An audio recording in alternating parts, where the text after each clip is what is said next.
गुजरात दौरे पर जाने से पहले दिल्ली के डिप्टी सीएम मनीष सिसोदिया ने बीजेपी और सीबीआई पर बड़ा आरोप लगाया है। अब से थोड़ी देर पहले मनीष सिसोदिया ने कहा कि उनके खिलाफ मनगढ़ंत कहानी गढ़ी गई है और उन पर बीजेपी में शामिल होने का दबाव डाला गया। सिसोदिया ने दावा किया कि दिल्ली की आबकारी नीति में कोई गड़बड़ी नहीं मिली। कल मनीष सिसोदिया से सीबीआई ने 9 घंटे पूछताछ की थी और उस पूछताछ के बाद मनीष सिसोदिया ने कहा था कि इस पूछताछ के दौरान उन पर बीजेपी में शामिल होने का दबाव बनाया गया। हालांकि सीबीआई ने इन आरोपों को बेबुनियाद बताया।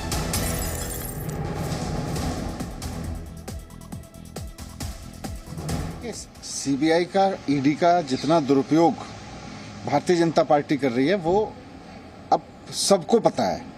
पूरी सीबीआई और ईडी को उन्होंने केवल और केवल राजनीतिक मशीन बना के रख दिया है। ये किसी से छुपा नहीं है। आज तो सीबीआई के ऑफिसर्स ऑफ कोर्स ये अपने खेत में 2000 मछलियां पाल के हर 6 महीने में 3 लाख तक कमा रहे हैं। आपको भी ये करना है, इनसे सीखना है तो फ्रीडम ऐप को अभी डाउनलोड कीजिए। सरप्राइज होगा लोगों को अगर सीबीआई प्रेस रिलीज जारी करेगी, हाँ जी हमने ऑपरेशन लोटस किया था। लेकिन एक्साइज पॉलिसी पे कहीं फोकस नहीं है। एक्साइज पॉलिसी में कहीं कोई करप्शन नहीं है। एक्साइज पॉलिसी में कहीं कुछ नहीं मिल रहा है उनको।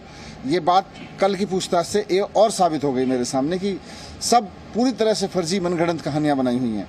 लेकिन ओवरऑल कल का मुझे बुलाने का मकसद वहाँ यही था कि मुझे इस बात के लिए डराया जाए कि किसी तरह से मैं आप छोड़ने को तैयार हो जाऊं, मैं किसी तरह से बीजेपी में शामिल होने को तैयार हो जाऊं। मैंने साफ साफ कह दिया, भारतीय जनता पार्टी इतनी गंदी पार्टी है कि इसमें शामिल होना अपने आप को खत्म करना है, अपनी आत्मा को मारना है।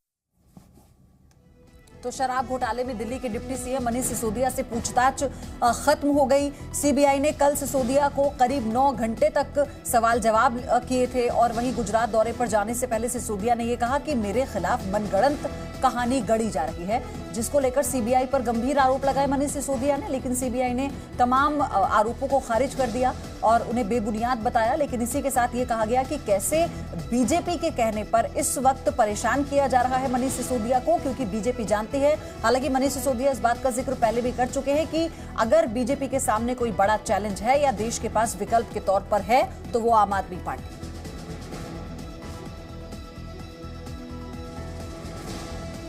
और जी मीडिया संवाददाता आकांक्षा चौहान इस वक्त हमारे साथ लाइव जुड़ गई हैं। आकांक्षा, गुजरात दौरे पर जाने से पहले मनीष सिसोदिया ने एक बार फिर से न सिर्फ बीजेपी को बल्कि सीबीआई को भी कटघरे में खड़ा किया है।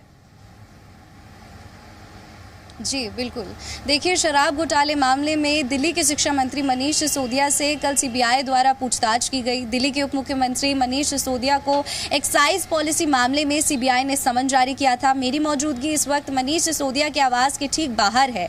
पूछताछ को मद्देनजर रखते हुए जिस तरह से सिक्योरिटी कल टाइट कर दी गई थी, अभी मैं आपको ताज़ा हालात बताऊं तो यहाँ पर जो स्थिति है वो बेहद अभी सामान्य नजर आ रही है। कल सुबह 11 बजे सीबीआई द्वारा पूछताछ की गई थी, 3 बजे तक पूछताछ हुई, उसके बाद लंच ब्रेक हुआ, उसके बाद 8:55 तक ये पूछताछ चली। लगभग 9 घंटे की पूछताछ, जैसा कि हम अपने दर्शकों को लगातार बता रहे हैं, पूछताछ चली। मीडिया से जब मनीष सिसोदिया ने पूछताछ के बाद बातचीत की तो उन्होंने ये आरोप साफ तौर पर सीबीआई ऑफिसर्स पर लगाया कि सीबीआई ऑफिसर्स उन्हें किनारे ले जाकर एक तरह से बीजेपी पार्टी में शामिल होने का प्रस्ताव दे रहे थे। हालांकि सीबीआई ऑफिसर्स ने इस पूरे आरोप का खंडन किया है। साथ ही साथ रीसेंट अपडेट जो ये है कि अरविंद केजरीवाल ने अब ट्वीट कर ये कहा है कि आज जो मनीष सिसोदिया हैं वो गुजरात चुनाव का प्रचार करने के लिए गुजरात जा रहे हैं। आकांक्षा बनी रही हमारे साथ। तो इस पूरे मामले पर सिसोदिया और संबित पात्रा ने क्या कहा है, आपको वो सुनाते हैं। पूरी सीबीआई और ईडी को उन्होंने केवल और केवल राजनीतिक मशीन बना के रख दिया है। ये किसी से छुपा नहीं है। आज तो सीबीआई के ऑफिसर्स ऑफ कोर्स सरप्राइज होगा लोगों को अगर सीबीआई प्रेस रिलीज जारी करेगी, हाँ जी हमने ऑपरेशन लोटस किया था। लेकिन एक्साइज पॉलिसी पे कहीं फोकस नहीं है। एक्साइज पॉलिसी में कहीं कोई करप्शन नहीं है। एक्साइज पॉलिसी में कहीं कुछ नहीं मिल रहा है उनको। ये बात कल की पूछताछ से ये और साबित हो गई मेरे सामने कि सब पूरी तरह से फर्जी मनगढ़ंत कहानियां बनाई हुई हैं। लेकिन ओवरऑल कल का मुझे बुलाने का मकसद वहाँ यही था कि मुझे इस बात के लिए डराया जाए कि किसी तरह से मैं आप छोड़ने को तैयार हो जाऊं, मैं किसी तरह से बीजेपी में शामिल होने को तैयार हो जाऊं। मैंने साफ साफ कह दिया, भारतीय जनता पार्टी इतनी गंदी पार्टी है कि इसमें शामिल होना अपने आप को खत्म करना है, अपनी आत्मा को मारना है। ये पूछा गया होगा, बताओ मोटा माल कहाँ है, किस प्रकार से मोटा माल कहाँ कहाँ गया, मगर ये जो ऑपरेशन इत्यादि की बातें कर रहे हैं, ये कहीं ना कहीं ये आम आदमी पार्टी, अरविंद केजरीवाल और मनीष सिसोदिया भ्रष्टाचार की आपदा में राजनीति का अवसर ढूंढ रहे हैं।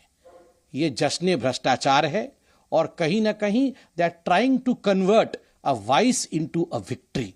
जो एक वाइस है उसको विक्ट्री बनाने की चेष्टा हो रही है।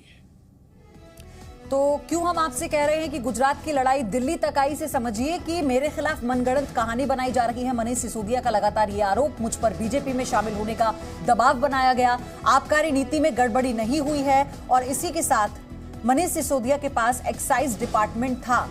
सीबीआई ने जो उनसे सवाल भी किए, 9 घंटे तक पूछताछ हुई। नई पॉलिसी में शराब के ठेकेदारों को लाइसेंस फीस में छूट दी गई है, ये बताया गया। दिल्ली सरकार पर 144.39 करोड़ रुपए का किस तरह से जो भुगतान हुआ, वो कैसे हुआ, आरोप लगाने के बाद एलजी ने सीबीआई जांच के आदेश दिए।